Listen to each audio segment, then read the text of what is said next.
2025 के बिहार विधानसभा क्षेत्र से एक अलीनगर क्षेत्र से चिंताजनक खबर सामने आ रही है। जिस लोकतांत्रिक प्रक्रिया को देश की नींव माना जाता है, आज उसी पर भारी धांधली और फर्जी वोटिंग के गंभीर आरोप लगाए गए हैं। वोटिंग खत्म होने के बाद अलीनगर में बवाल मचा हुआ है। स्थानीय मतदाताओं और विपक्षी कार्यकर्ताओं ने खुलेआम शिकायत की है कि कई मतदान केंद्रों पर प्रशासन के कुछ तत्वों की मिलीभगत से बड़े पैमाने पर फर्जी मतदान कराया गया। यह आरोप न केवल चुनाव की निष्पक्षता पर सवाल उठाते हैं, बल्कि लोकतंत्र की पवित्रता को भी चुनौती देते हैं।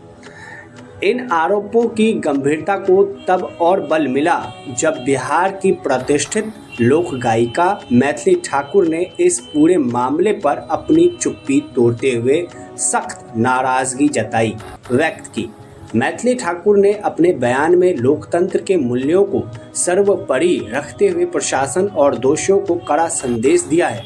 उन्होंने कहा, हमारे लोकतंत्र की सबसे बड़ी ताकत यह है कि हर वोट की अपनी कीमत है, मगर आज जिस तरह से अलीनगर में खुलेआम धांधली की गई है, वह लोकतंत्र के लिए सबसे शर्मनाक है। मैथिली ठाकुर ने स्पष्ट किया है कि जनता की आवाज को दबाने की कोशिश करना लोकतंत्र की मूल भावना के खिलाफ है। उन्होंने चेतावनी देते हुए कहा, अगर जनता की आवाज दबाने की कोशिश की गई तो इसका जवाब जनता चुनाव में। यह बयान स्पष्ट करता है कि धांधली का यह मुद्दा अब केवल एक विधानसभा क्षेत्र का विवाद नहीं, बल्कि जनता के आक्रोश का प्रतीक बन गया है। उनका यह हस्तक्षेप इस मामले को राष्ट्रीय स्तर पर चर्चा का विषय बना रहा है, क्योंकि एक जानी मानी और गैर राजनीतिक हस्ती ने चुनाव प्रक्रिया में हुई यह पूरा प्रकरण इस बात को रेखांकित करता है कि चुनाव आयोग और स्थानीय प्रशासन पर बड़ा दबाव है। आरोपों की सत्यता की जांच करें और यदि आरोप की सही पाए जाते हैं तो दोषियों के खिलाफ कानूनी कार्रवाई सुनिश्चित करें। लोकतंत्र में जनता का विश्वास बनाए रखना चुनाव आयोग की सबसे बड़ी जिम्मेदारी है। अंत में मैथिली ठाकुर ने अलीनगर के जागरूक मतदाताओं से यह घटना हमें याद दिलाती है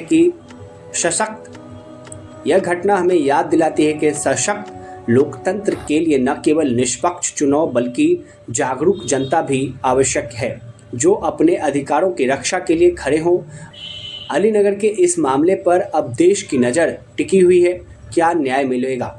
क्या दोषियों को सजा मिलेगी? लेकिन सबसे बड़ा सवाल ये है कि मैथिली ठाकुर आखिर आरोप किस पर लगा रही हैं, क्योंकि राज्य में सरकार एनडीए की और बहुमत में अभी एनडीए और प्रशासन सरकार के हाथ में, सरकार नीतीश कुमार उसके मुखिया। तो फिर ये आरोप किस पर है? जांच कौन करेगा?